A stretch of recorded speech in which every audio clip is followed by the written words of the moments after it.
So a variation of periodic tables, yes? The overall periodic table is going to be immense, yes? Because if we understand it from periodic table per each planet, Yeah. it's going to have its own cooking mechanism. Then compared to another, to another, to another. Now, what type of periodic table is that going to have? Well, we can often state life. Yeah? Yeah. We could categorize it and we could say nature. We could say water life. Is it separate Yeah. to land life?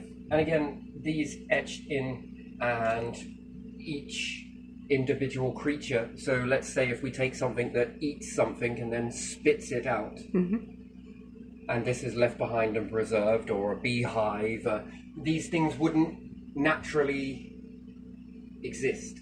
Yeah. You're not exactly going to get a bee's hive popped out of a star. Yeah. The shit and urine is going to change and create certain types of crystal over time, bone structure. This is not from a star. So we could look at the fundamental elements from a star overall, X, Y, Z, but then we have a variation of different stars. Yeah. Some of them are producing black holes. That is a very different ingredient to another star, and therefore it is cooking up in such a way that the outcome creates something completely different. Now, what happens if you get a load of elements from, let's say that before the star explodes, it puffs off and then implodes. It's a sort of explosion, implosion. What is it going to do to any of those elements that are around it? They are going to have been altered in some way or another. But then there again, would we ever know it if it explodes and then gobbles everything into it? So do you understand that it's dying with its secrets? If none of it ever leave from the black hole, let's say the neutrino, so again, we can say a neutrino star, yes? Yeah. Is going to create a black hole at the end of it. What cooking process did it have if it doesn't spit out its guts? Supernovae.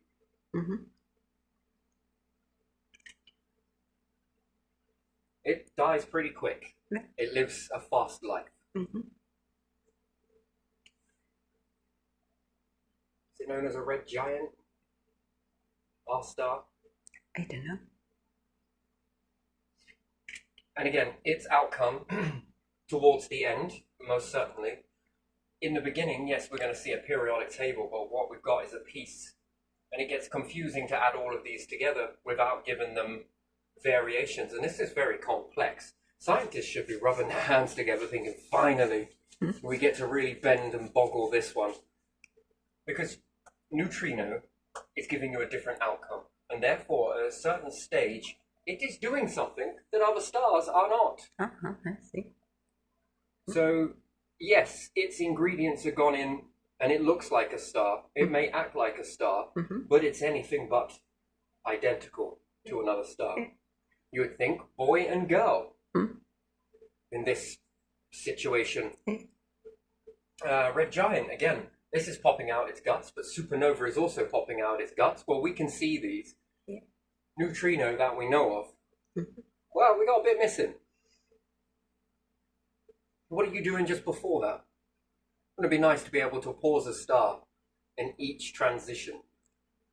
And just before it implodes and creates the black hole, to be able to pause it, scoop a load of gobbledygookly out of it, and examine it. Because this is going to give us one point beyond what anything else is doing and how far it's gone. And then we've also got magnetism. We've also got mass. How many planets are then orbiting around a red giant? Versus none, versus some, versus many. This is going to affect the recipe because it's going to change something. Is it going to give it more magnetism? I believe yes. I think that neutrinos have the most amount of planets beyond them. and this is an added ingredient that goes into it, then how long is it subject to that extra ingredient, magnetism, and does it increase the magnetism based on the more that you have? But, however, variation comes in is this. Excuse me. Let's say we got a neutrino, yeah? Mm-hmm. And we've got multiple planets. Yeah. It's close to being a galaxy in itself. Hence, you understand that black holes love to be the center of the galaxies. So it would be right to think in a way that there must be something driving a magnetic field. Yeah. So if you have more planets, do you have more of a magnetic field? And I'm going to argue and say yes. But what about if you have a supernova that has X amount of planets? Who knows, maybe perhaps some larger ones. Mm-hmm. But then let's say it gets lucky or unlucky, depending on how you look at it, that a red giant explodes nearby and it pushes all of those extra planets and they then begin to capture into the orbit of the supernova. Can the supernova then turn neutrino? And it's star formation. And then how does this change the composition? That if it exploded with just this many planets near it, Mm-hmm. at what stage do these extra planets come in? Does it then change the outcome? Which the outcome is what? Well, at the moment we're looking at all of these scientific experiments while they're happening. Mm-hmm. We're not close enough to any of them to get any of the resources from them, to be able to do an in-depth analysis, and to be able to even get anything from them, we would need this to reach the end of its reaction process, and even then it's still not the end, but still close to the end. And we need to send some of this shrapnel, and then we'd need to be able to collect it. Wait, what the hell is this stuff? Where did this come up into it? We weren't able to make this in a lab, and most certainly there's nothing in our solar system that's creating this, as we've ever seen this stuff before. And then when you break it apart, how much of that periodic table has it reached? Then with these ingredients that are then coming out, and some of these land into the star, you are again then changing the composition of an already cooking pot. Now it wouldn't have received this data because the universe hasn't evolved yet.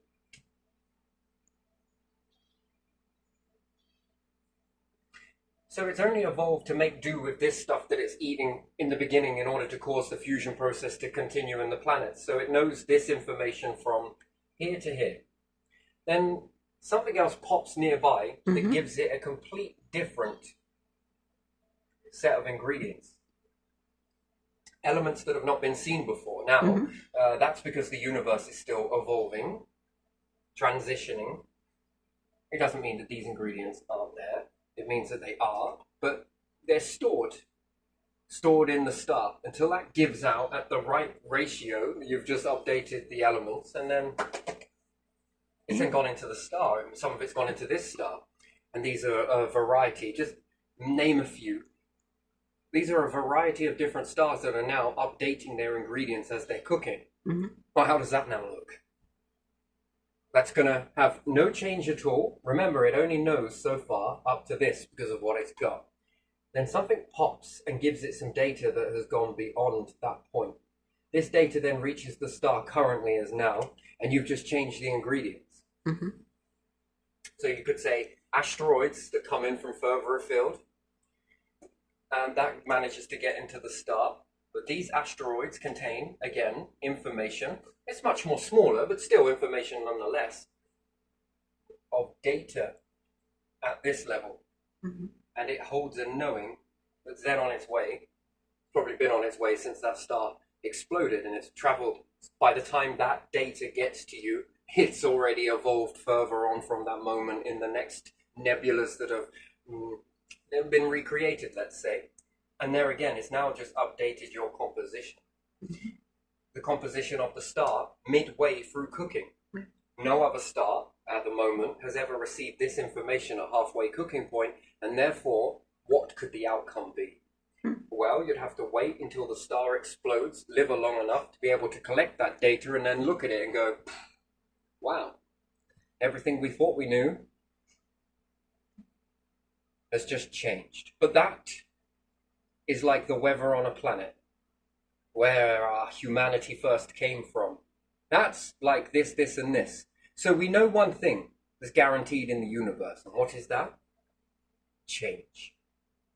Change, and more change. And then eventually there's a large change across the board with multiple of these elements coming. We take galaxies that merge together. They are bringing data, one, that is known here, collected, hoarded, stayed together, traveling to data two, that is unknown. And likewise, this is unknown, but it's also known, UK, unknown, and this is also known. It's known what it's got, but it becomes, with this one, it is unknown. And same with this one, is unknown into this one. Now, what happens to the outcome of that? Well, we've now got two unknowns, which create a third. So again, if we go back to symbology again.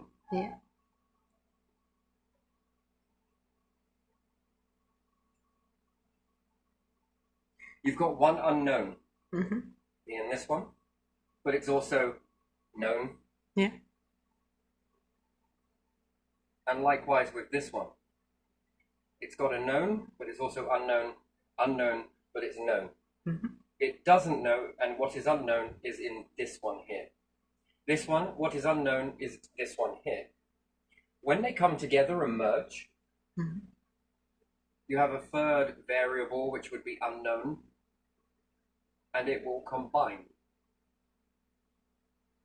Once these are combined, a new thread begins. So you take one galaxy, this galaxy, they come together. Some of them get brutally smashed in the process, and others don't even notice it. Gentle ripple.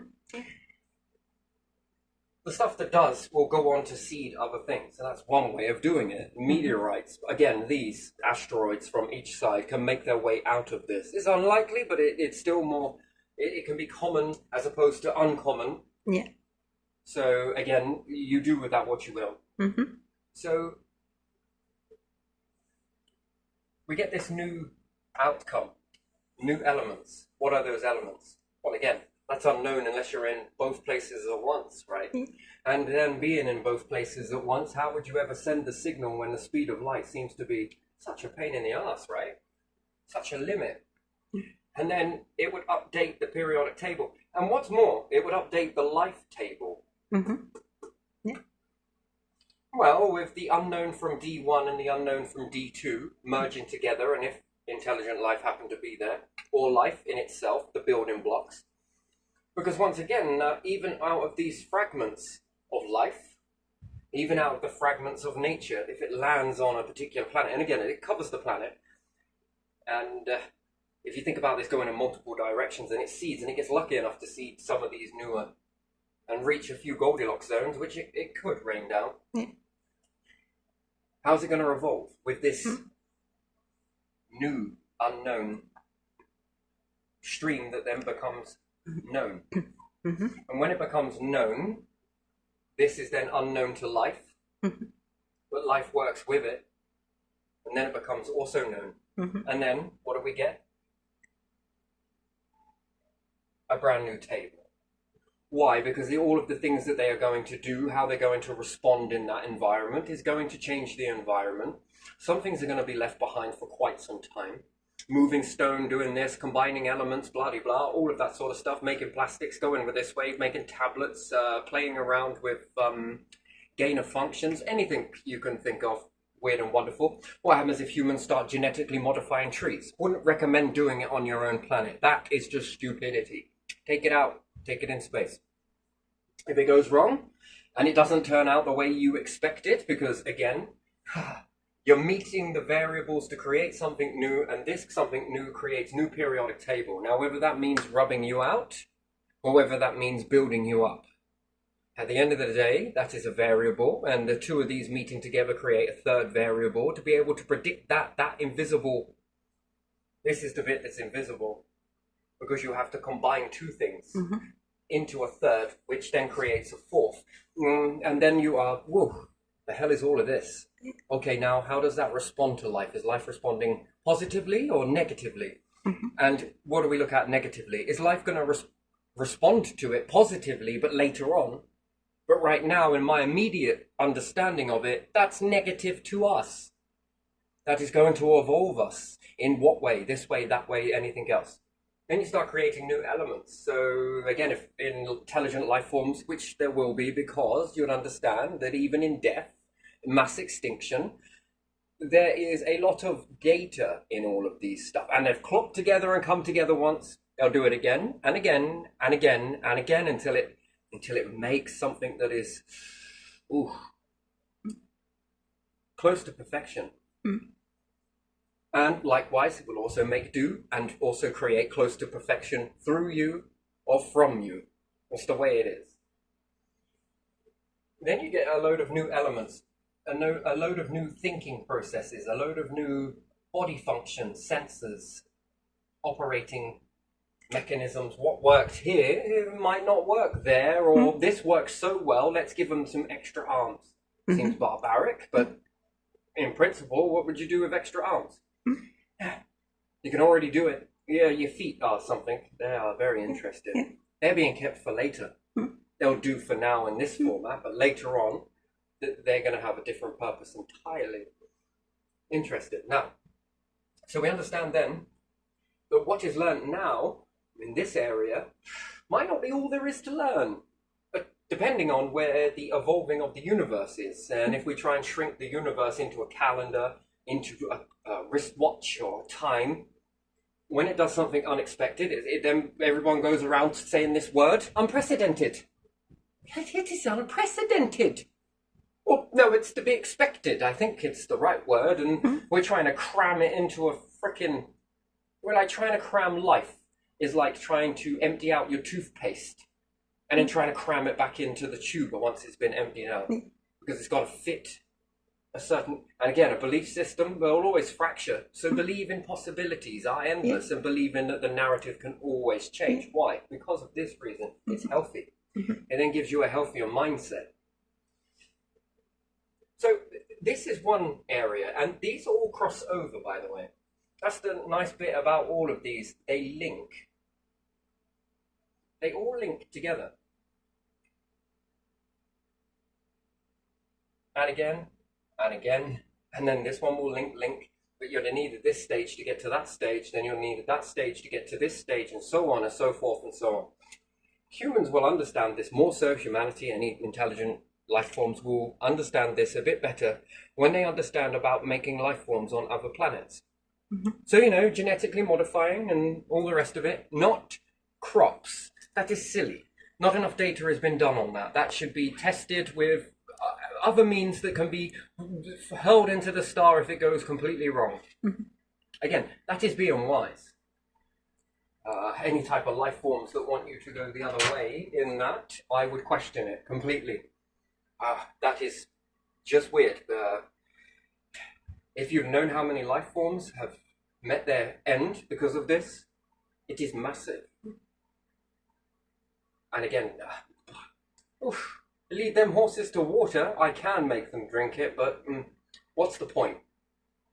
Stupidity teaches stupidity at the end of the day, yes? So, but there again, depending on the journey, I wouldn't take a horse. I would take a camel. Camels will be more understanding to drink the water than any horse will. That's the thing. So again, the horse will do a certain job in a certain environment, nice cold blood. Is it? Maybe. And then a camel will deal with...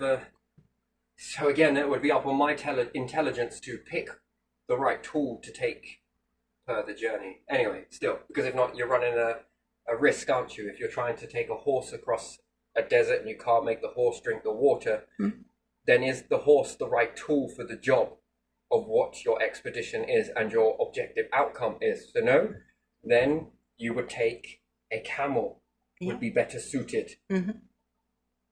So, you know, Humans questioned the horse. I led that horse to the water. I just couldn't make it drink it though.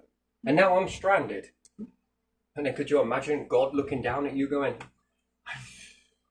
these humans, I can lead them with wisdom, but I cannot make them absorb it.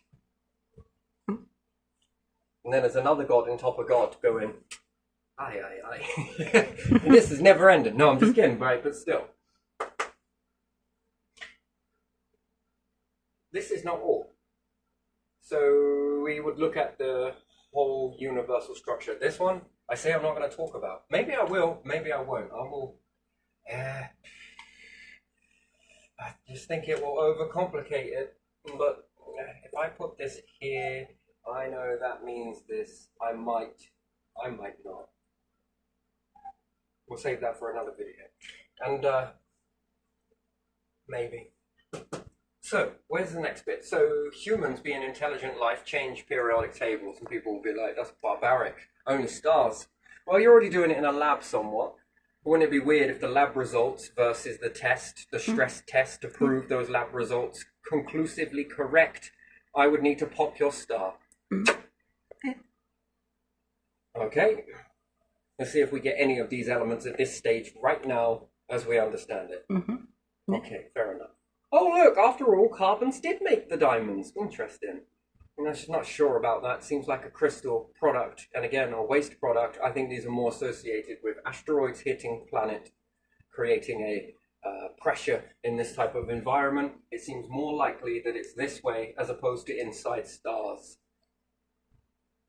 Carbon. Diamond. What's next? Yeah, but you see, the thing is, to me, if the diamonds are the hardest object, then and the toughest and the strongest, how the fuck did you press many diamonds together and you get iron? Just curious about this process here. Iron seems to be the one where you'd think that the fucking stars would struggle at diamonds. Trying to fuse two diamonds together, I mean, what would you get? Some soft diamond, then maybe. A laser. The diamond, the new diamond, two diamonds pressed together, and what have we got? Don't hold it up to the sunlight. Why? Unless you want to burn a hole through the planet. This stuff is sensitive. And then what happens if you keep on smashing the diamond properties together? Again, I asked this question, does it lead on to its own periodic table, or does it go off on another branch?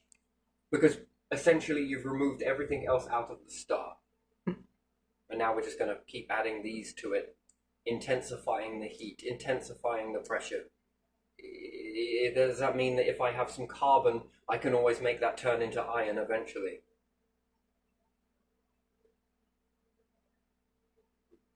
I wonder, I don't know. And then stars tend to pop with a mix of debris.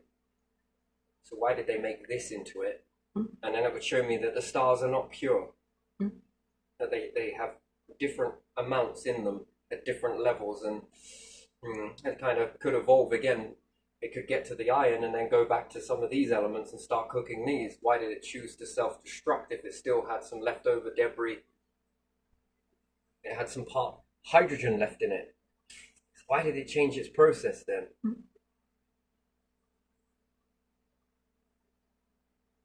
Interesting. I find it very, very interesting. So, interesting. So is it just before the star explodes, it squashes down before exploding outwards? And black holes push outwards, and then there's a quick pull back, and it causes the neutrino to go inwards on itself. So are there two types? The explosion before the implosion, and the implosion before the explosion. This would lead me to then understand that there would be a mix of many different minerals, elements come from the star, and it happens when it pushes inwards before it explodes. Then it causes all of these elements to quickly squash together before it explodes out, and that's why you get such a make-up mix of different elements.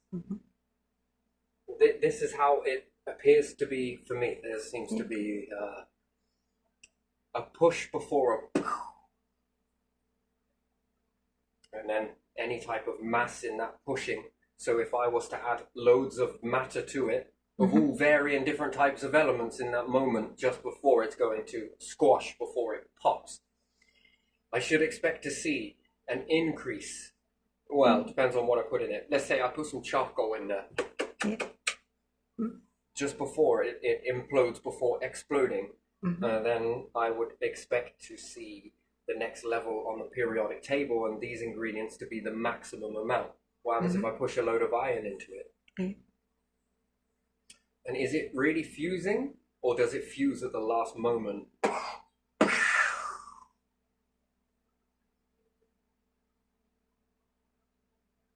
It's like a ripple, sort of push before a ricochet off of it. And the other one tends to go to pull away, and it's pulled back with all of that velocity hitting into it, and it causes it to pop inwards, which then causes it to...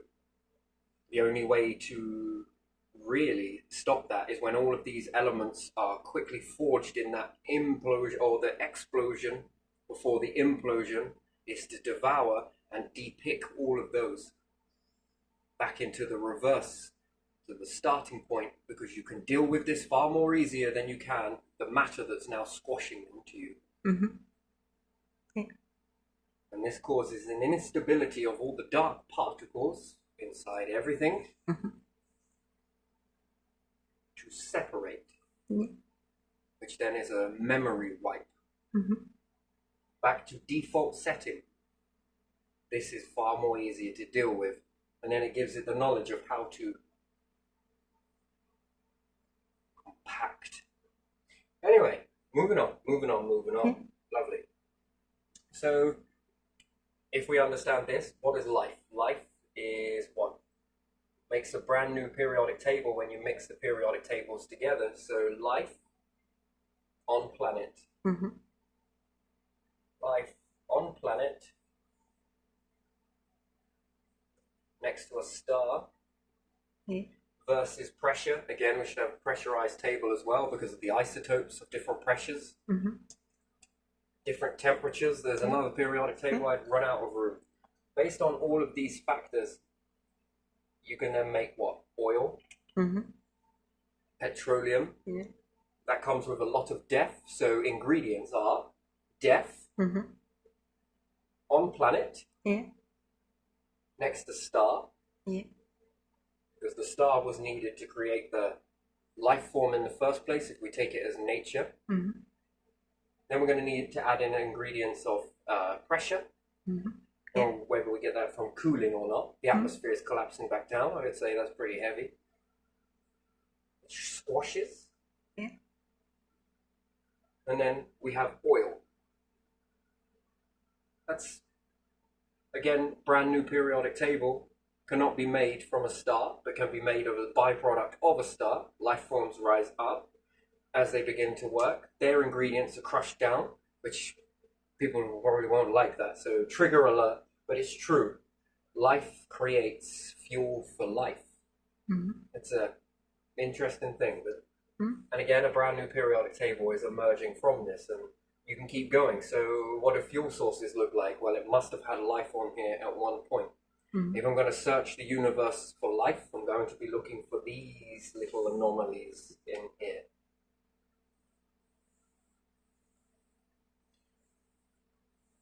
Because I'll understand a process on the own planet. The prehistoric life must have been here because we're getting high levels of this. This is not made without this, and this ingredient being cooked up. And what made that ingredient cook up? This. So did it come from a star? Technically not from the star. But it's a byproduct of the stars. Universe, black holes, anything you want to call that.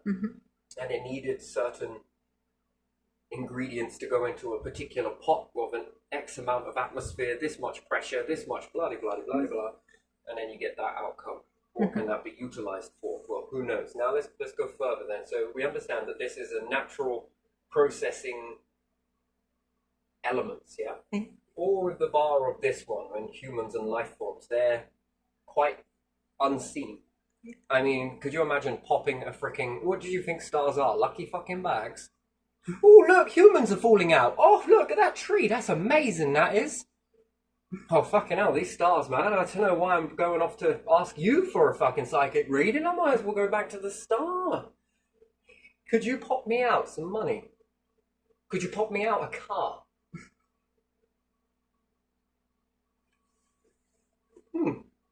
I'll think about it. All right, then. All right. Okay. And in death, there's life. That's interesting. So we understand a natural process, and by and large of a lot of it. What about rubber? Is that naturally found? Or is that, again, a byproduct from plant? It's from plant, yeah.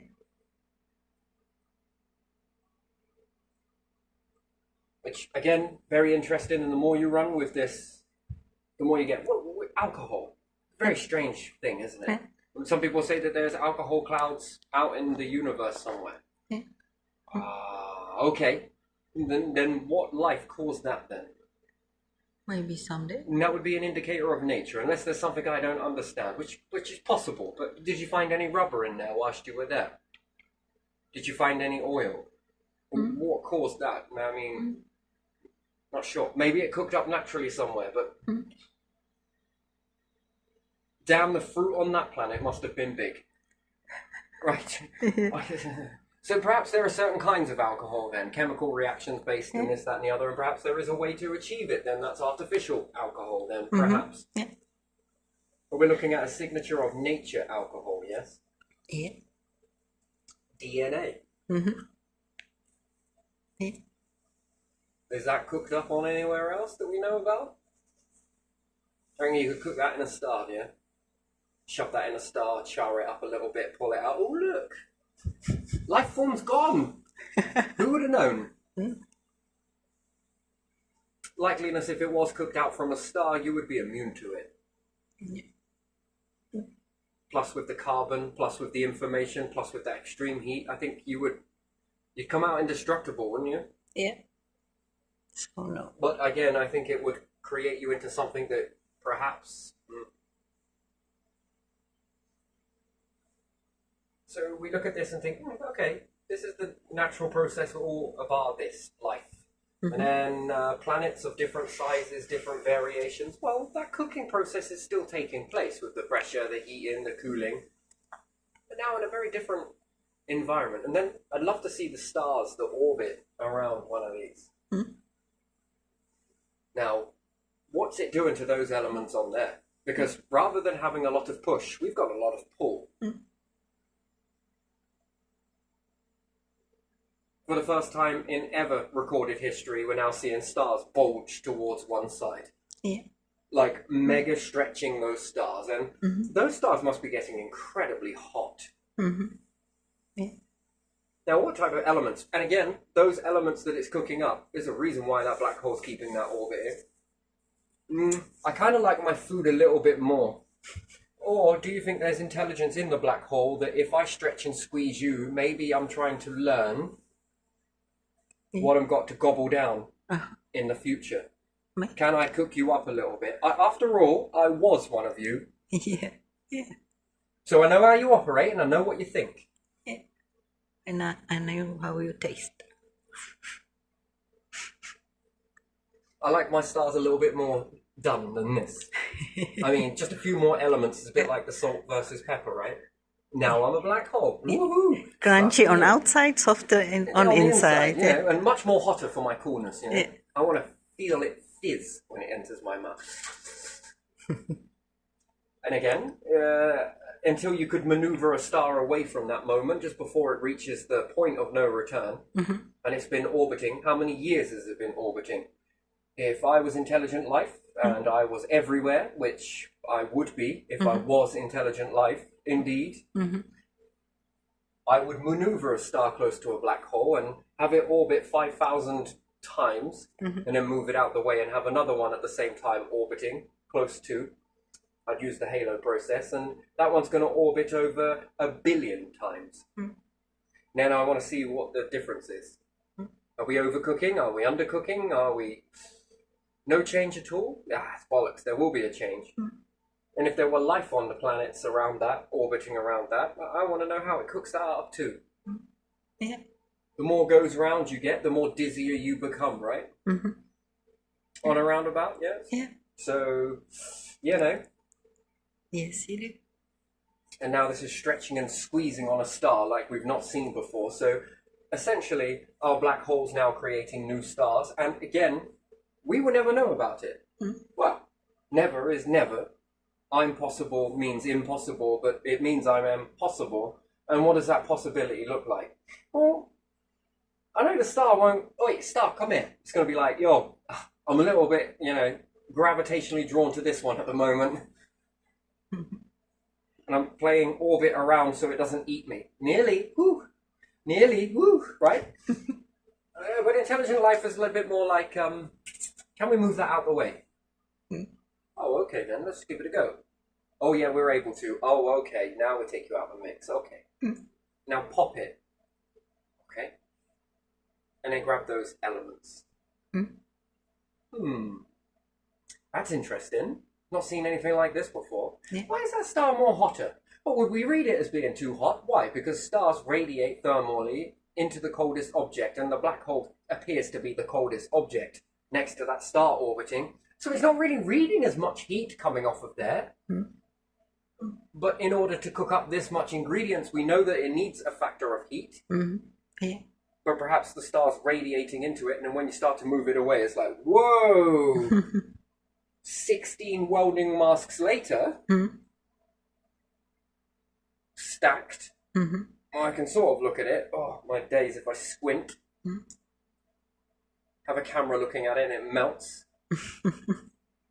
Oh boy, you're hot. We didn't need to explode this one after all. Why not? Man, it got too hot, it burned itself out, turned it into charcoal. Made a massive diamond, by the way. Anyways,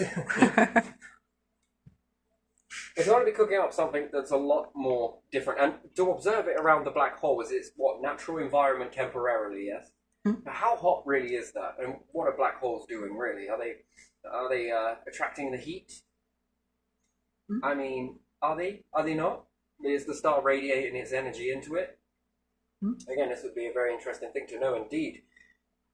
Indeed. But then again, heat comes out of a star. Does it contain darkness? Yes, perhaps, but not quite as a black hole's darkness and intensity and cooling. Mm-hmm. Maybe, maybe not.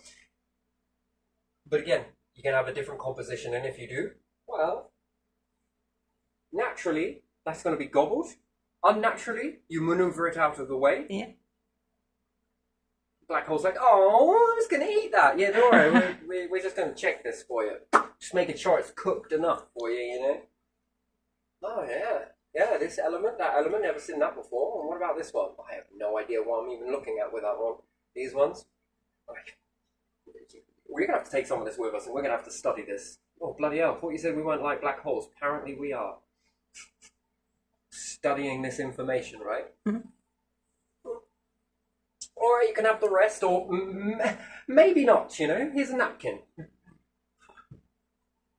Less you learn about that, the better. And then, would we then have another variation of star? And then the planetary, if there is any planets orbiting around a star orbiting a black hole, that's going to be doing some different stuff with those elements on it. Mm-hmm. And planets never stop. So they're cooking many different things up as they go. The hot, the cooling, the heating, the recirculation, this grinding, all those mechanisms, molecular structure of water and different things like that. Unless we see stars that pop and then it starts crying in space. Wow.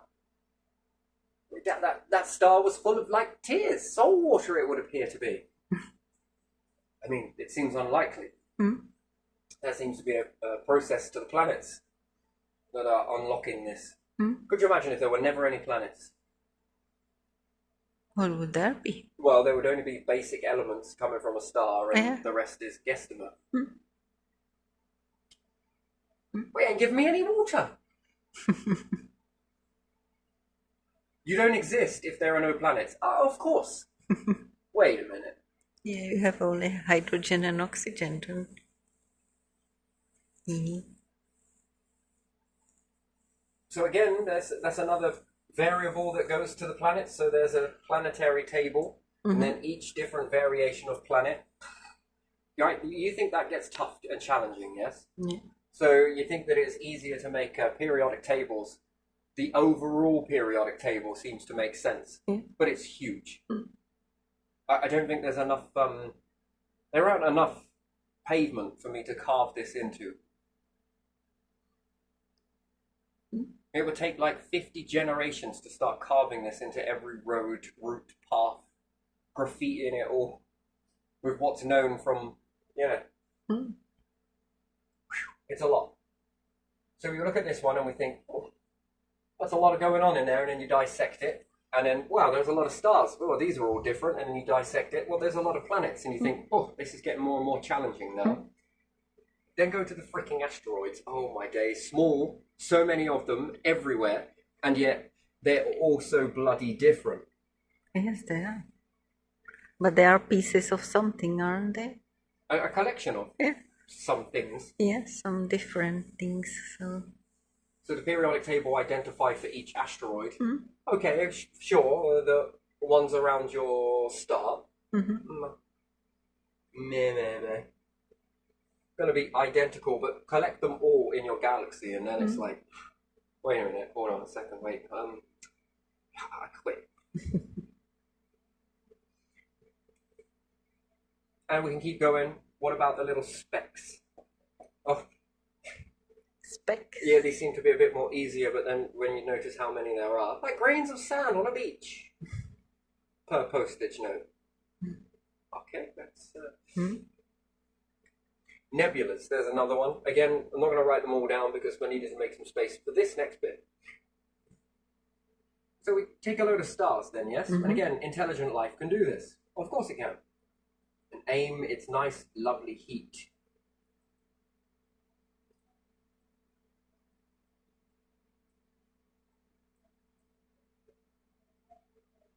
Let's just say, for example, doesn't matter how accurate it is. Nice, lovely. You're going to control it to stay in position, which would be orbit.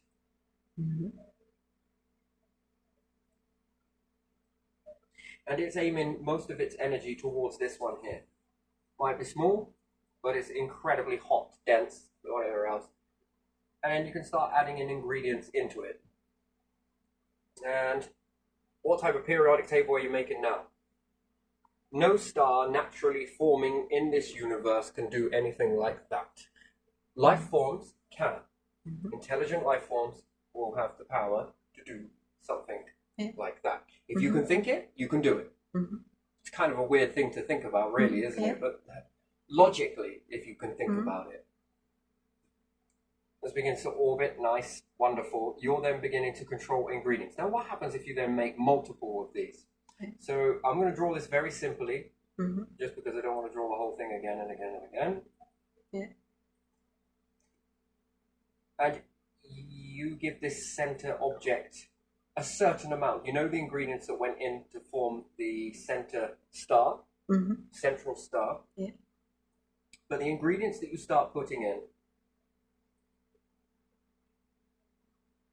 and again, to be able to even do this, you need to devour quite a few solar systems and have so much abundance you don't know what to do with it. Another way to think of it is like money, and you have so much of it that you don't know what to do with it. So might as well just save it. What are we going to do? I don't know. If you had that much money and I was you and I had that much money, I'd build myself a throne out of it. I'd make my whole furniture in my house out of cash. Wouldn't you? What else would you do with it? You're not going to spend it. You see this? This is my cash chair. Do you know how much this chair is? It's made of money, I know. Do you know how much this chair's worth? Sure, I saw that weirdest thing in the National Lottery, picking out this fucking, they need a forklift to go and lift up some cash. It's like a jackpot, and I'm just like... Someone won that much. It's a brick of cash. Oh shit me, I need a few more of these. Why? Because I plan on making cash pyramids. They could have given a little piece of gold and that would be the... Have you seen the size of that? What would you do with it? You might as well make a bed out of it. You know, right? But imagine that with elements. Like you've devoured a few Sohos. You got so much, you look like Santa. And humanity looked after, right? All of their needs taken care of, and they can expand as they want. But there is an absolute mass amount of this left over. And what's more, By the time you've spent that, the interest is coming in because you've just devoured a few more stars, and then you've got even more of this, and you've just quadrupled it in the time that you have used this in this experiment. That'd be a weird thing to have that much. That would be interesting. Seems impossible, but it's not. And what's more, you could make this orbit around the planet until you're ready to pick it up later. Fucking hell, have it self-devouring somewhere, right? And then you've got an abundance of elements that you don't even know what you could shake a stick at. You sit there getting your stick and shake it because so much. And then you designate it to an experiment. Well, you're going to get it back anyway. Perhaps not in the same form. That doesn't matter. Just for science, shall we see? Yeah, all right. Let's just see, just for science, right? You throw all of this plunder in there, and its baseline is the same elements, yeah? Under that extreme heat, that extreme pressure, what happens if you just throw a load of iron? You've got tons and tons of iron. The size of your star, solid iron. Could you imagine collecting that much? And that's just like 1% of the overall percentage of iron that you've got. Let's just say, for argument's sake, and you throw that into this mix here with that much heat, that much pressure now, because you've added more pressure. What does that look like when it explodes?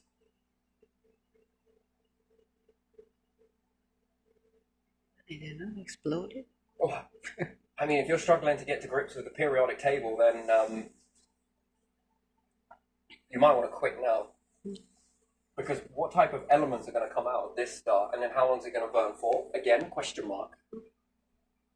What is the outcome of that star? Will it go past iron? Does it create a black hole? Well, the answer should be no. What happens if you add magnetism to one and not the other? You find a way to demagnetize it. What happens to the elements then? And then, what happens if you get an outcome that goes this way when you change the ingredients each and every single way possible? You get another deviation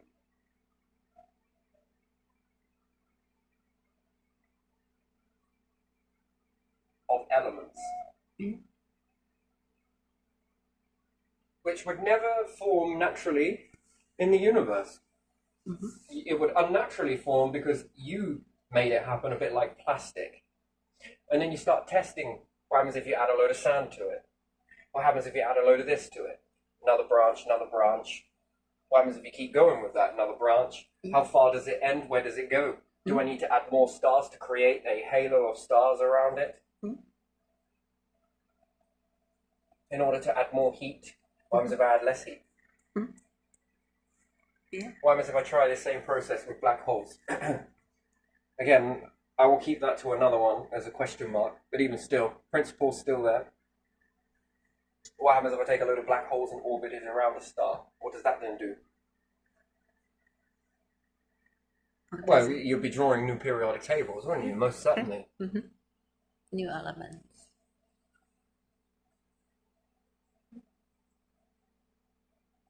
And then what takes a star X amount of time, because at the end of the day, it's time, isn't it? It goes from here and then drops off in death, yes? And it takes, what, I don't know, millions of years? So let's just put a mil in there just for argument's sake.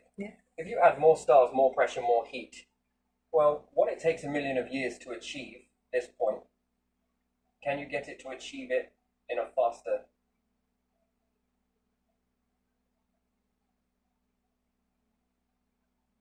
So it would normally have reached this stage after a million of years, but less than 50 years at this process, you get what it would have got here, but it can go on.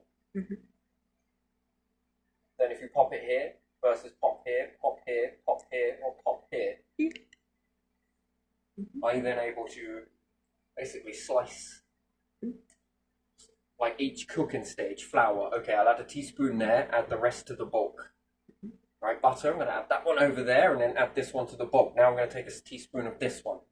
Okay, now I'm going to add this one into it, the eggs. Also going to take a piece of the egg, put it there. And now once I've added the eggs, I'm going to add that bit over there. Yeah. With every ingredient that you add into the mix, you're also taking an ingredient before you add it to the mix, and then once you've added it to the mix, you are also taking the ingredient. That's basically like making cake in a way. Just universal cakes. And the cakes are not edible ones, these are more decorative, or maybe they're edible. Now, what gases can you make from that? Because that's not the end of the process. What happens if you then make a planet? Yeah. And you put some of these ingredients on a planet never before seen from here. What does it do with it? Does it then continue to change? And there again, would any other planets be likely to create that? No, because universe hasn't seen that yet. Now, have you just sped up the universal evolution in that process? Again, another question. Or have you created something completely new that the universe never will make? And if you have, then these planets that you've seeded with these new elements and these new ways and erosion and everything else, begin to change them further. So your standardized mix, all right, that's what this one created. Yeah. We see here the usual periodic table that fits a blueprint of all stars known. So individually, the stars have their own periodic table, then you clump these together, and then there's the overall periodic table from those. And that fits into this bit here. Yeah. And how many humans would you need, or intelligent life forms would you need, to process data of this much?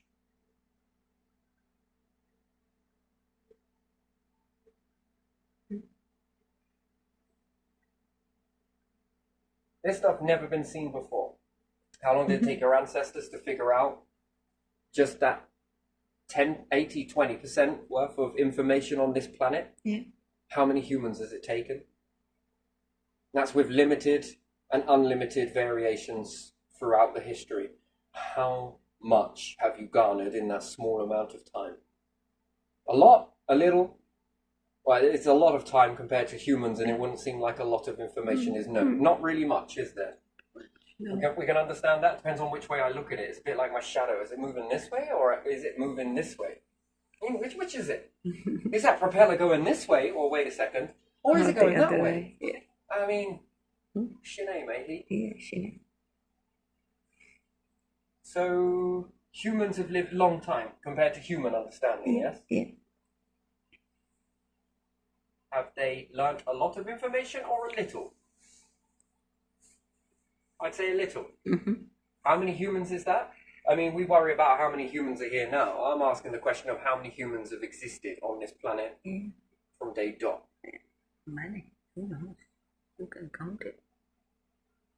Who can count it? Yeah.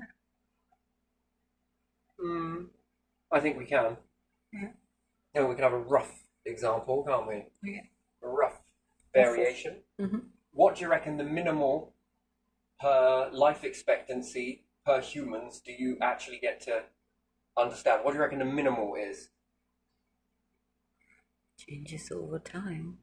Okay, so if what? We say 7 billion to 9 billion, yes? Yeah, we have around 9 now. And how long has it stayed at that level ratio for? So we could say that it wouldn't go anywhere below Century? 2.5 billion. Yeah. Should we say that? I reckon. Yeah, okay. And then times that over the years that humans have been around for.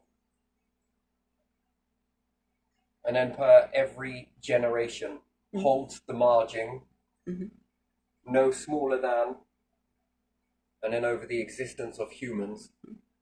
And then we must add this with a factor of how much per year? Because the expansion of the growth ratio, yes? Yeah. So what we could have say there's more than 1 trillion humans existed on this planet? Maybe. 1 trillion. Yeah. 1 trillion variations of thought processes, education, understanding, existing, playing around with the environment, looking up at the stars. 1 trillion minds. Yeah. 1 trillion processes. Yeah. And then we need to factor in a variable of how many people have been limited in 1 trillion.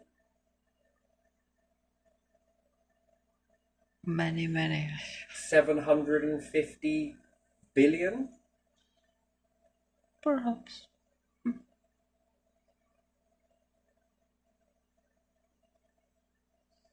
That's like having a computer Yeah.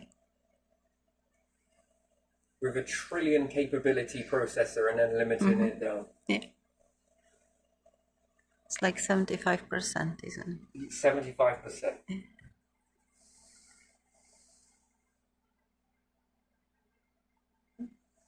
I don't know, with these numbers, I'd be praying there weren't nothing beyond this. If I could explain in that. How would you explain that? It becomes a you problem. No, it's a you. No, it's a you. No, it's definitely a you.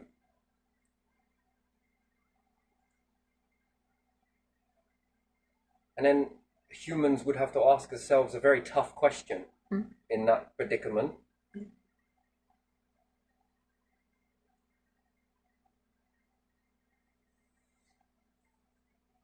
And then what happens if it was the other way around?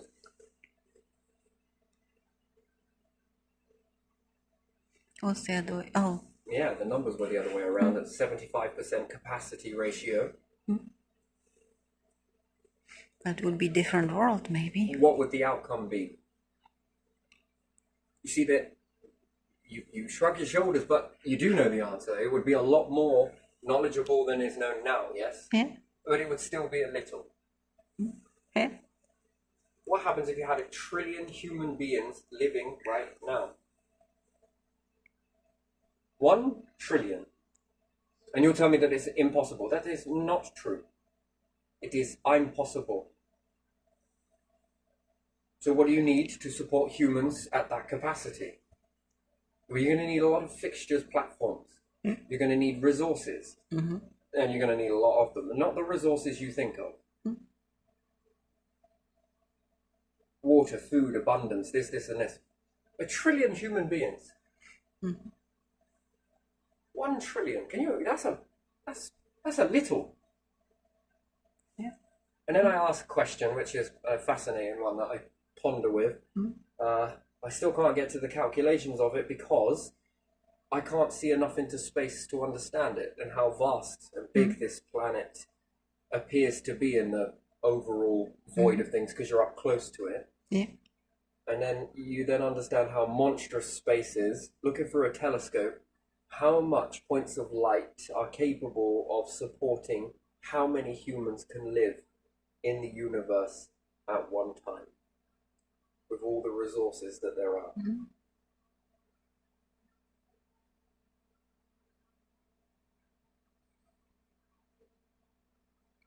Well, if we look at how many stars there are, Yeah. so to think of that shorthand, think of all the grains of sand on a planet. Yeah. That many planets. That many planets where you could live, or No, that stars. many stars. Yeah. I just imagine Sahara, how much sand is only No, it's there. all of it. Under the oceans, Yeah, on the exactly. beaches, in the deserts. I can't imagine that much. You can't imagine that much. That's so much. Eh? Yeah, I know the number is so big.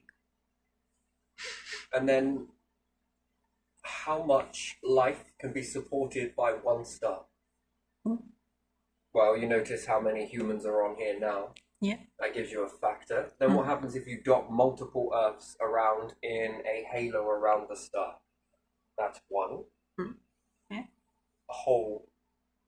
Where you could jump from one planet to another, to another, to another, to another, to another, to another. Yeah. And then what type of resources would they need to sustain that? Yeah.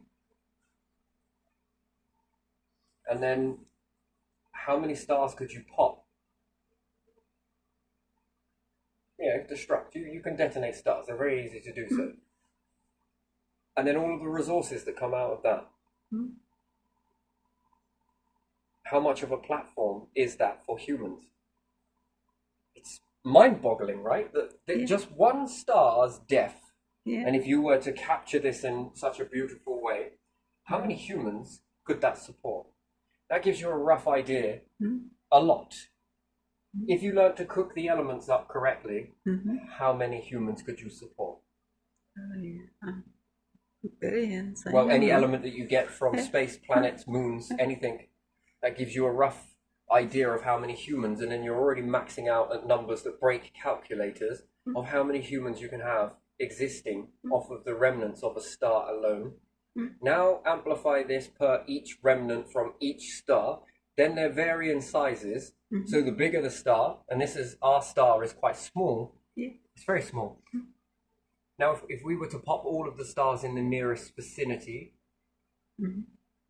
how many humans do you reckon you could get on that? I mean, the numbers are barbaric. Lots. Mega amounts, yes? Yeah. That's without factoring in robots, by the way. Then if each one of these numbers that you could support the platforms, support nature, support the food, Yeah. support the existence, Uh-huh.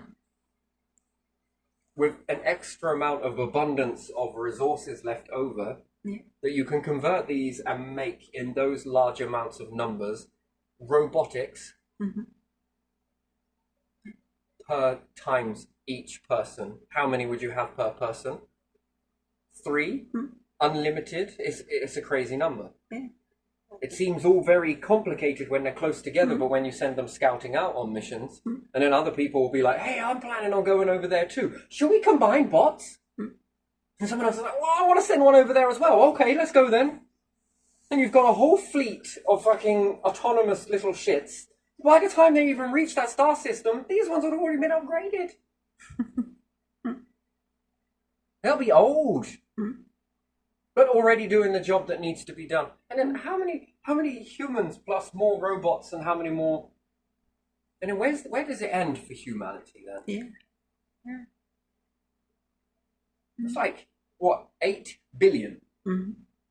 just here now. Yeah. On limited resources. Yeah. Limited. Mm-hmm. Yeah. And you'll be like, damn, that many? God, it's too much. I don't think so. Too much being who? To a human mind, that might seem like too much. Widen your thinking process, which, if there's even any thought there at all, connect into this. And it is saying that is far too small. You're thinking pinhead. Mm-hmm.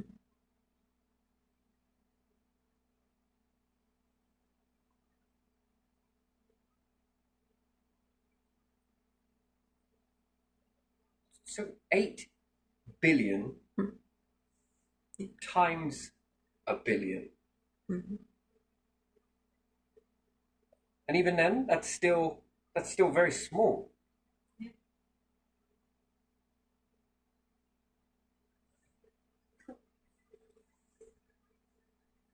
8 billion times 100 trillion.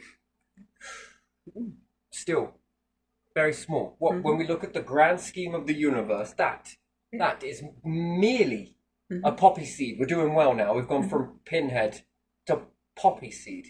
Maybe we're pushing the boundaries. Maybe we should just go a little bit more. We're thinking hazelnut. And then life. Because to do truly a higher power's work would be to quadruple these numbers until we're reaching coconut sizes. Yeah. And then we're done with coconuts now. We're running out of seeds that are big enough. What about planets? Good idea. Next one's planets. Now Jupiter size. Now this size. And that still would not be enough. And now let's factor in something else. What if each one of these are truly living up to what intelligence is? That you would not be able to live a life in your current state of this many years to know every single variation that there is. And if all were coming through and it seems pretty damn good. Oh my days, you'll be updating your AI as well. Artificial intelligence will, okay, in the immediate compared to one human, okay, quite mighty, I guess. But compared to this many human beings popping the socks out of knowledge that you've ever seen, the AI is going to struggle. Yeah. to be able to grab all of this data that is coming in. And then, yes, AI compared to an individual human perhaps may be quite the limited framework, but compared to over to a whole humanity working at optimal capacity, AI will quit. Then we'll be able to see where true intelligence is, individually or unified. Because our collected intelligence is far more powerful than our individual intelligence. And what does individual intelligence look like, really, on the grand scheme of things? Can you think of enough things to support many other people who can then go off to explore those things whilst you can think of some more? And there are other people that are doing this too, right? But then their talent lies in building this stuff and making this shit happen. How many people are then coming together in that ratio? How much then, okay, in the immediate time, it looks like there's not much happening, but when this stuff really begins to get out there and begins to bring back the data, bring back the resources, that is when it starts to...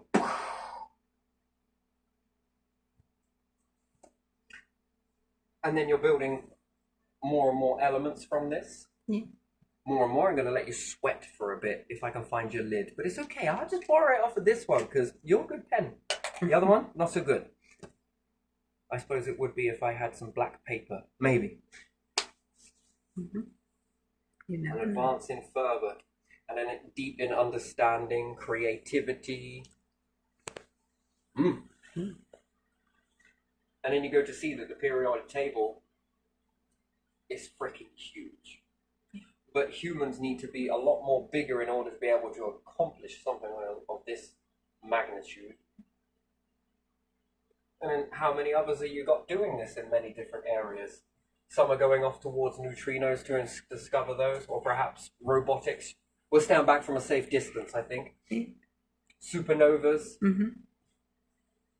The observing won't be enough, then it will be want to play with it. Experimenting with planets and then begin to catalogue it. Sure, AI will go there, but it won't know what it's looking at. I don't know what I'm looking at. The hell is this shit? They didn't tell me what this stuff was.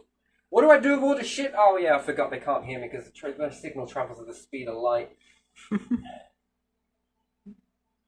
By the time they get the message, the creators will be gone.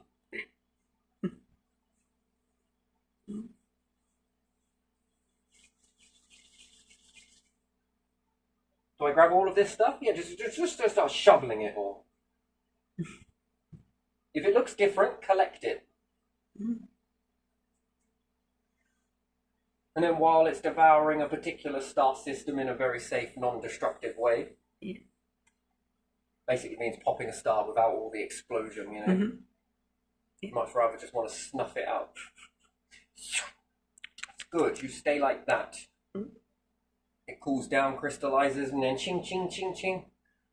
How do we get past the gravity? I'll leave you to deal with that. Oh, you chip bits off of it.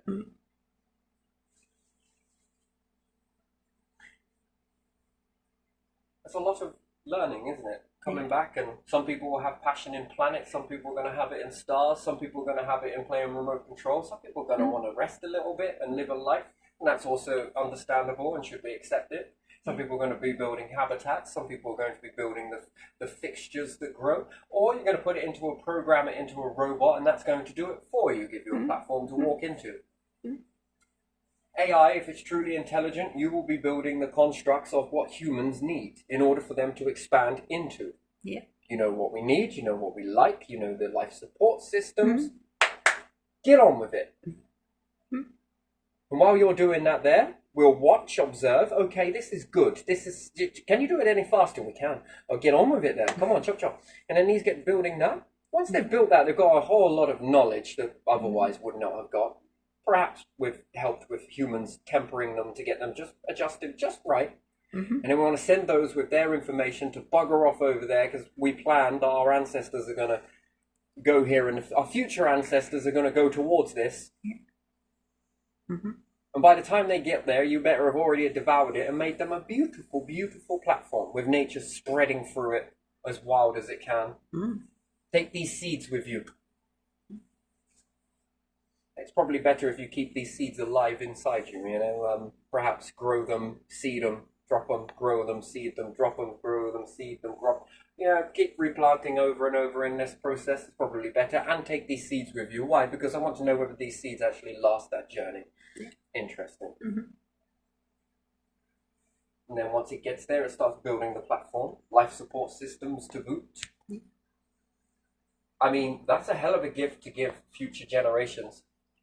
And maybe they get there expanding at the brims like sardines in a tin. And they've got some place to expand into that is so abundant that they never have to worry about that ever again. That would be their dark age, and it comes into a light age where these things have been running on for, who knows, 50,000 years, building these structures. Mm-hmm. They could even send them back to meet them halfway as they're traveling to, and they rendezvous with it, connect, and then expand into that habitat. I mean, that's the type of forward thinking you need, isn't it? Yeah. But it's going to take an awful lot of humans to achieve it. Mm-hmm. Robots are mindless. And then human education, how does that look? Opening Pandora's box, and then by the time you've got these new elements, well, how many humans are you going to need to figure out that? AI is not going to do it. Because this is unknown, and what's it going to rely on that information to do? If it's not there. If humans haven't experienced it, played around with it, melted it, forged it, created it, experimented with it, what is AI going to literally do? It's going to be unknown. And I wonder if the AI will even see it. It'd probably disregard all of this stuff until it found the stuff that's in its programming database. Because it's unknown, unknown, unknown, unknown. Oh, this I know. Oh, keep this. I've been told to keep this. This shit. Until humans are like, whoa. What you got there? Oh, that's nothing. No, that is definitely something, AI. No, come on. What the hell is all of this? And this? Oh, we found more. We got loads of this stuff. How much of it? Like this much? What are you going to do? Keep that shit a secret? I mean, that's like so obvious, right? We'll start distributing this. And then it needs experimenting. Or what happens if we put nature in it? AI, come on, chop. Just get some of this habitat in here. Is it safe? Is it not?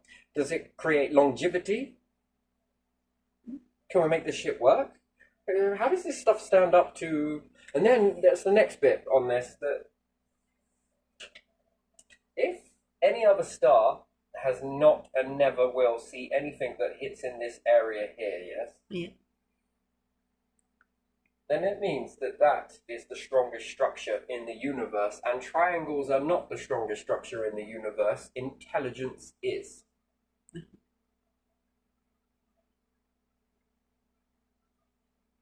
Intelligence is not triangles, not money, no. Cooking up something like this becomes the strongest structure. Why? Because this can throw some of the most apparent hardest objects, which the hardest would be this at the end of the periodic table. We could say iron diamonds, crusted iron diamonds, whatever you want to say. But this stuff over here is no match for it. Because if that's the strongest, then what the hell is this? And is there an ingredient in this that even this doesn't register, can't do nothing with? And then that opens up a new Pandora's box for the future. What is this? What is the next level of those?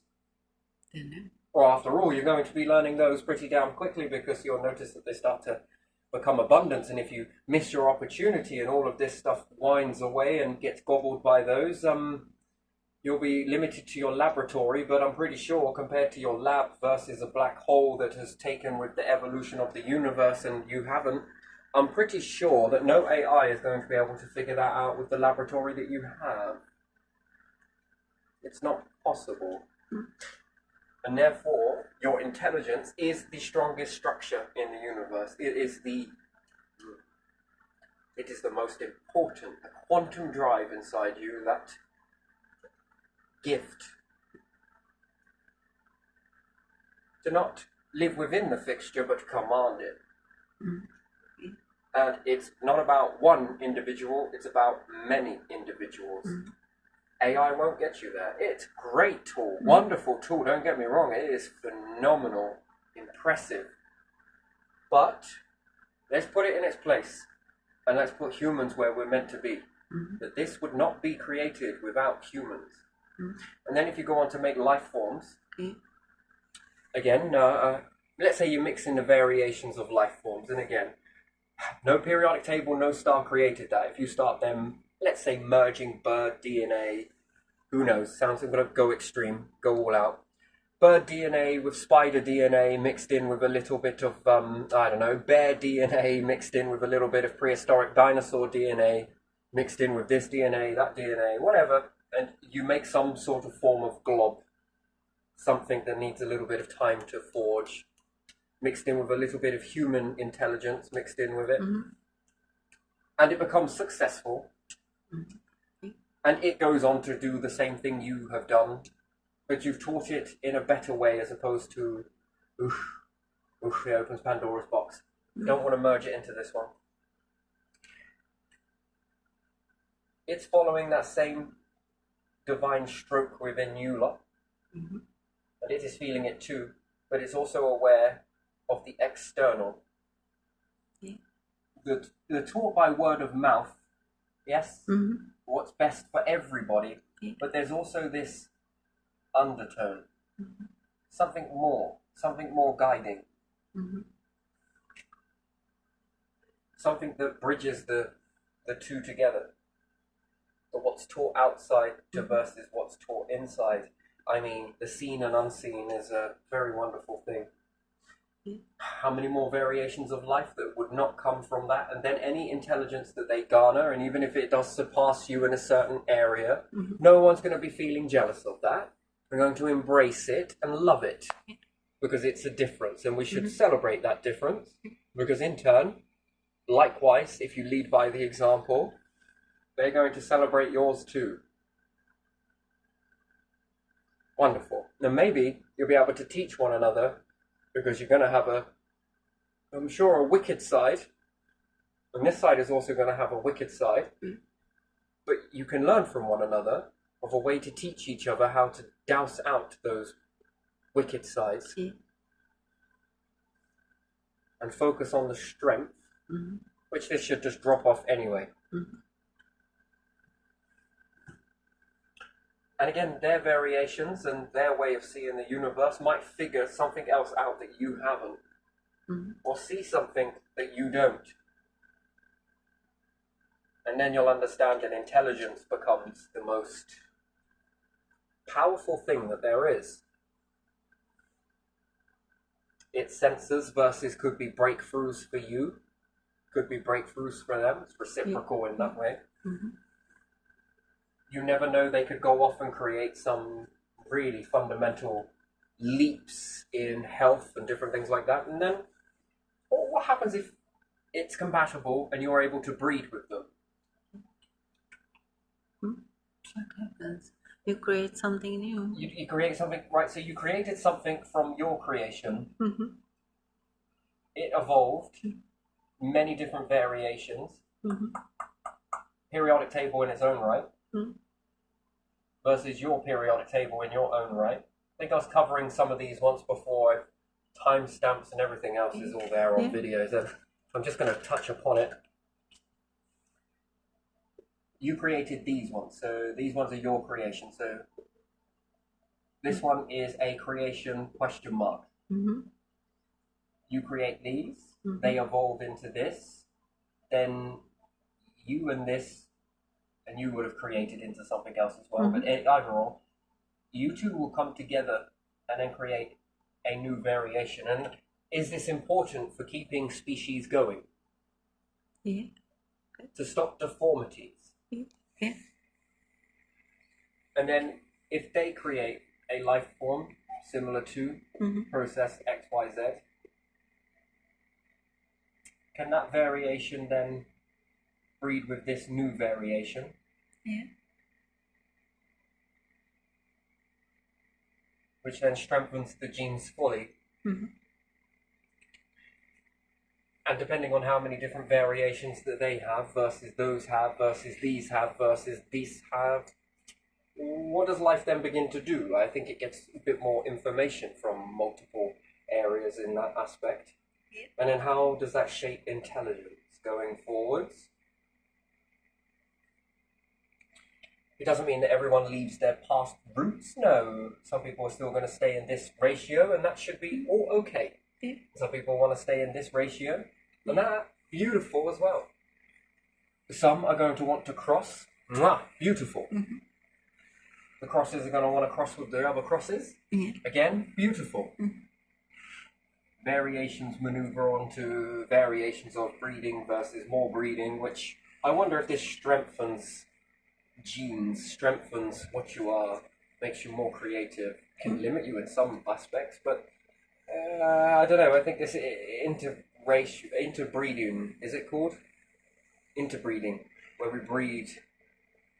I suppose, I think. We understand this when we look at dogs. Yeah. Yeah. That breeding did not go very well, did it? We say obedient. We say intelligent.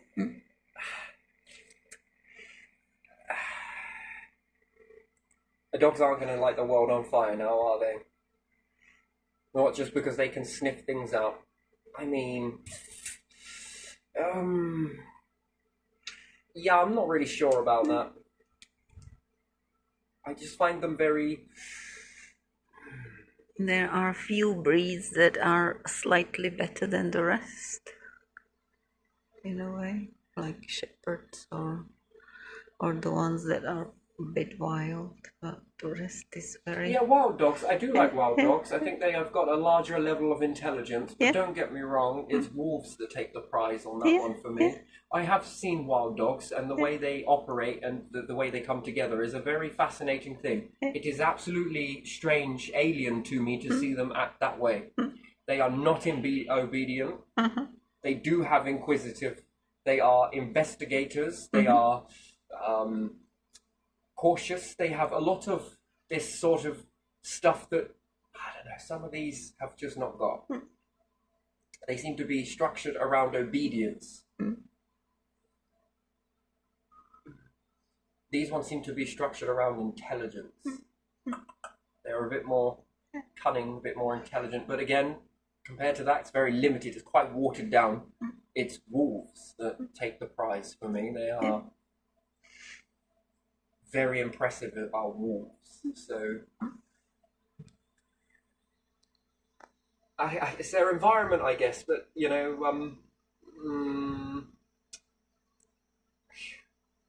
know, I kind of look at this with cats as well, and try and look at how they are much different. But you notice that they didn't sell themselves out. Do you notice that? They will come and change a pattern of behavior and stay in a fixed environment. That's for sure. But by and large, leave a window open and they will go off and hunt. I suppose it's the contaminations in the environment that cause the illnesses in mice. We understand this. Certain rabbits with myxomatosis, apparently it's been outlawed, and that was a disease that was put into rabbits, wasn't it, to cull rabbit population? I think there have been certain deviations done with rodents. Mice, rats. And for some reason, the worm count inside them increases by quite a bit. And this could be then from the fleas, a byproduct of them eating into this. Could it make them more resilient? We don't know, because no one's following what that is. Again, very interesting thing entirely. So the cats, by and large, they're quite good survivors on their own. I wouldn't say dogs were. I think they're so dependent. It's like abandoning a child, isn't it? It's equivalent to, isn't it, in certain understandings of that. Even zoo animals as well that have sort of been.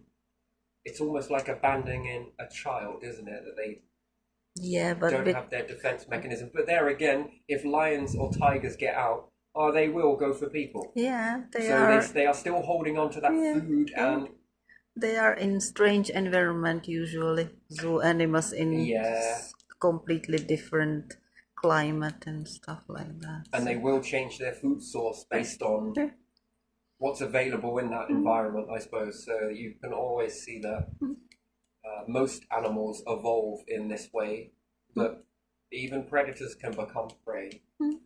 Yeah. And the rest of it will adjust accordingly. So for now, lions appear to be this. For now, wolves appear to be this. For now. But again, their prey can get a taste for the lion. And then the lion becomes the hunted as opposed to the hunter. And then its self-defense mechanisms that it used to use for, I don't know, not self-defense, but more of its predatory behavior, sniffing it out, using its claws, are no longer used for hunting. They're used for protecting. Keep away. If I can smell it now, like, oh, maybe we should go this way. The unwritten rule. Because they're not stupid.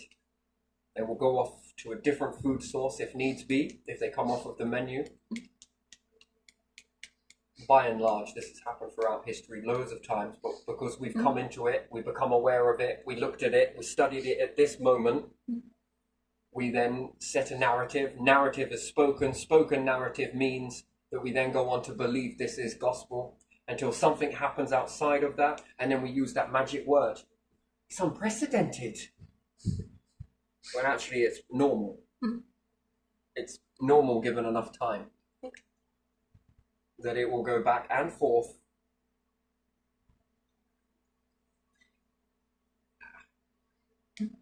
Which then poses something else, that the gazelle's numbers explode. Again, they're limited to the food source. It depends if they're part grazers and part hunters of lion. Their numbers then explode. Lion then sees it, lioness actually sees it as fear as opposed to prey. It loses its confidence. It's then knocked down. Then it learns to cower and it finds its confidence with another animal. And if we were looking at that, we would then become aware at this moment as opposed to this one. We would then label that's its usual food source. We'd also say that this one doesn't like to eat these, but will eat them now and then. But it prefers this diet here, here, and here. And then we would repeat that, call it gospel, and then when something happens that's normal, we'll use that magic word again, unprecedented. As opposed to, well, this is normal, really. It can wax and wane from either way. Well, anyway, the gazelles would boost up in food source. They would increase to a point where humans may see that. Another predator may see that. I think there's a lot of these. I wonder what they taste like. Hey, do you reckon we could eat these? Hey, Timothy, do you think we could eat those? Well, I don't know. It looks like it. Meat to meat. Yeah, I know. That's what I was thinking. Should we go get one? Oh, it's disgusting. How do you ever get past the taste? I mean, should we try cooking it? What about a bit of honey on there? Oh, yeah. Oh, bit of salt and pepper? Go for it. Oh, my God, it's beautiful. Oh, mwah. Purified salt bath for this one? I think so. We could purify this in quite a way. All those ancestors used to use dry salt, didn't they? Are you sure they didn't add purified water with a large salt solution and keep the meat in that, considering of how absorbent it is to this? I mean, it gets the salt inside and out, doesn't it? No more flies for this guy. Salt bath, away from all those other nasty nigglies. Make it like the Dead Sea. Nothing can live in this, can it? Purifies food pretty well. Tastes pretty good too, doesn't it? Brings a whole new meaning to the word saltation, doesn't it? Because I think the problems they had with it, that they couldn't get it to be inside outside, could they? So there was a life expectancy on putting things in salt. Didn't last forever. A lot longer than what it would if you didn't. You tried that with salt water and then bathing it in the salt. Incredibly salty, I must admit, but again, you can boil this out, leach it. Which our ancestors knew really well because they'd have learned this knowledge from certain nuts that had high tanning in it. They'd leach it in a river. So they know that they could put ingredients into food and they could also knock it out. Even poison they could knock out this way. Mm-hmm. So yes, they would have found ways to play with salt. The salt, again, is probably another byproduct of a planet that's nice and hot with the right, compositions happening, the right functions, and you can create salt crystals. Probably wouldn't have otherwise been formed. Yeah. Also crystals in the ground, picking things up, dropping them off. I mean, water would not find this without this process, and then you may need a moon, and you may need this, and you may need a planet, and you then need seasons, and then you need this with the right amount of humidity versus heat versus that. I mean, where are you going to find that elsewhere? Yeah. And therefore, you got another element to pop on your table that comes from planetary as opposed to stars. Sure, stars are the culprit to create this, perhaps, but then these are, perhaps. Which one is the first ones? Who knows? Depends where you look at it, depends what you label it as. Well, the shadow moves this way, or it's moving this way. Did the black hole create all of this, or did the stars create it? I mean, once again, it depends on which way you look at the situation, how you label it and identify it. I don't think it really matters overly. But again, with the salt, you can put this in, and you can also leach it out and preserve your food without needing refrigeration. And by and large, yes, salt will sort of dry it, doesn't it? Yeah, salt water. I'm thinking first. The salt bathe the meat in salt. High levels of salt and well travelled around the areas is the Dead Sea, isn't it? Very dead, very salty though. So again, you're not got to worry about losing your food to predators or hyenas, vultures, for argument's sake, maggots and all the rest, which you would say are scrounging animals, but they're not.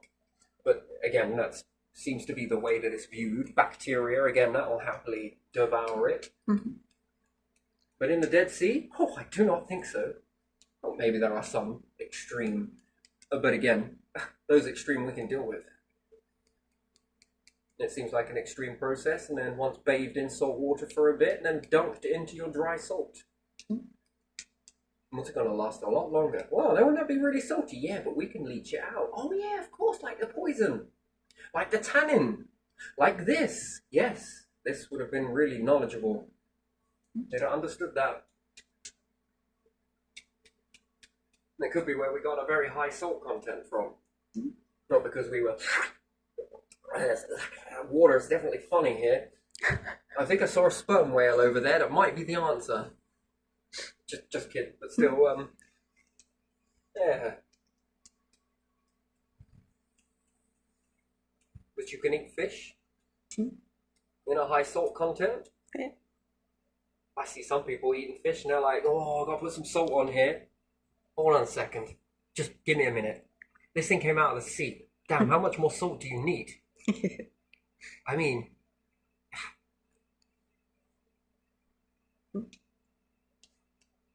Interesting.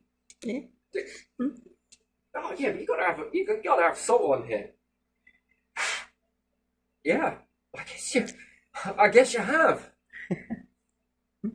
Are you planning preserving your shit? No flies on this one. Yeah, again, it's very interesting and very crude at the same time. I guess it's crude, but still. How many humans? Would be a large amount. Lost my train of thought, but there again, I wanted to wind down on this one anyway, because, yeah. Periodic table, it never ends, and to sit here and categorize all of this, even I may quit. No, I'm just kidding, but, you know,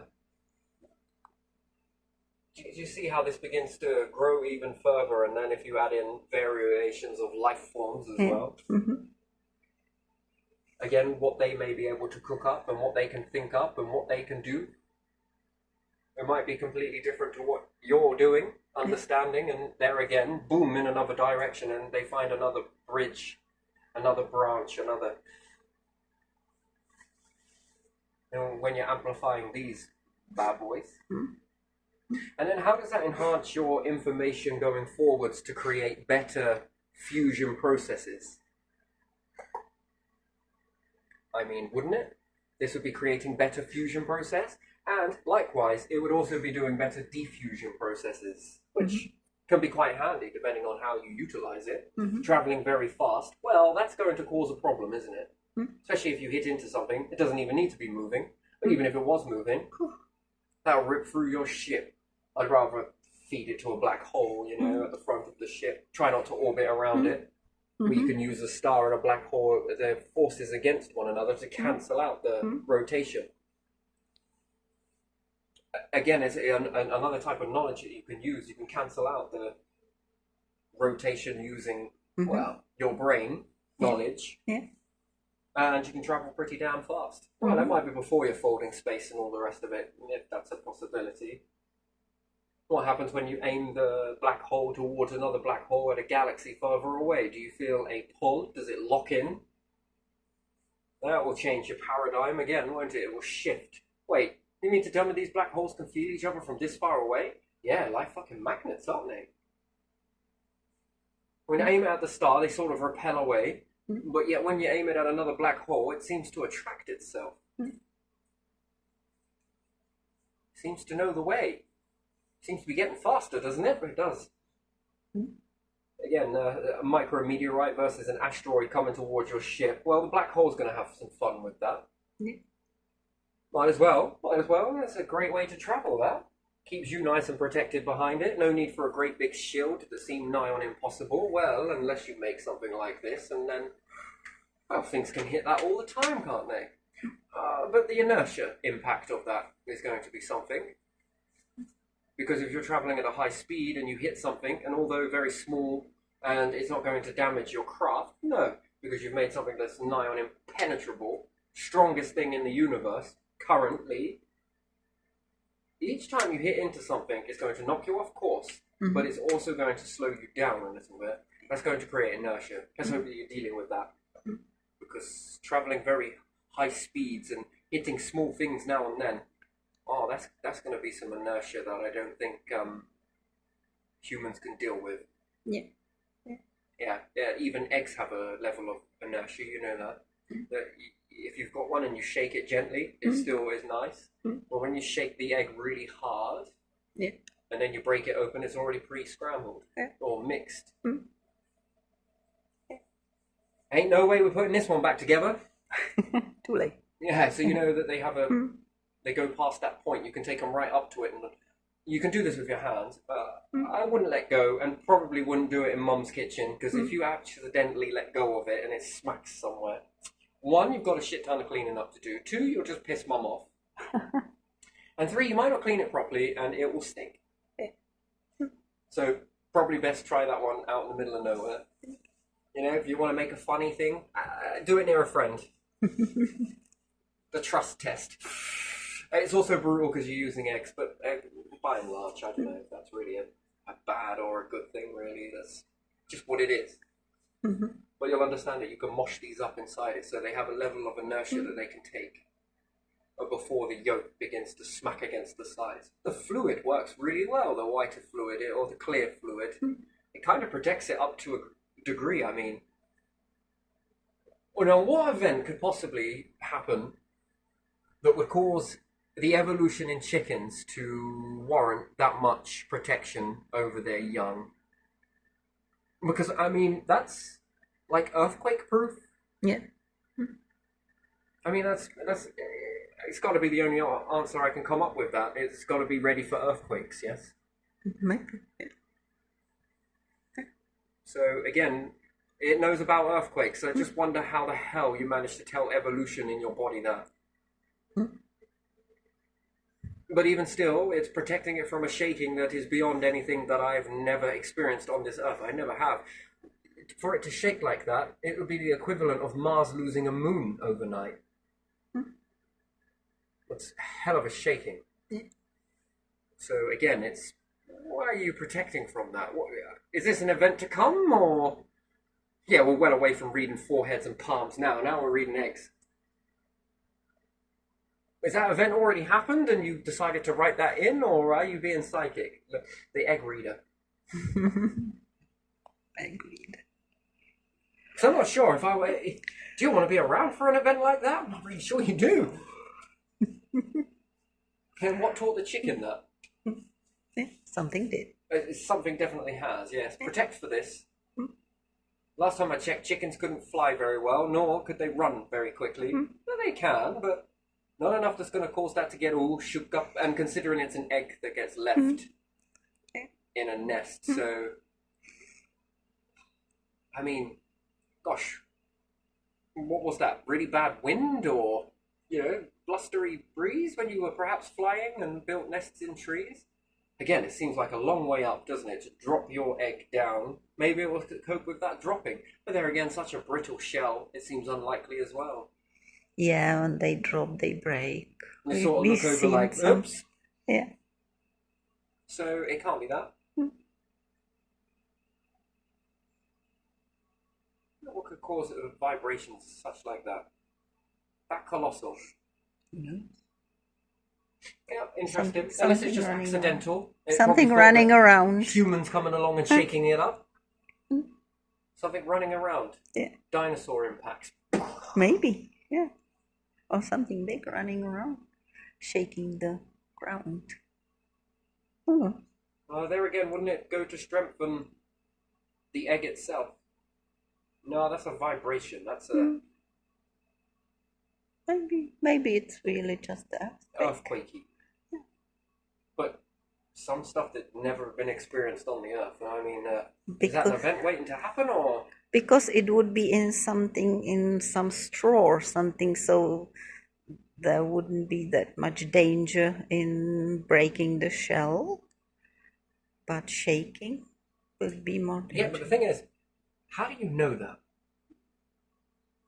Nature knows a lot of things. Nature knows a lot of things. Intelligence, right? Yeah. Now, does it know it because it's happened, or does it know that it's going to happen, but it's never happened, but just in case it does happen, it's just going to maybe as well. Because what sort of event is that? Because there are so many steps before. It knows it from different level. Yeah, as you can understand, I'm diverging off into multiple points right now, so, he's an egg reader. I'm going to leave it here, I think. Yeah, okay. Yeah, I'm going to leave this one. I'm going to leave it right here. Yeah, I am. I'm going to leave that there.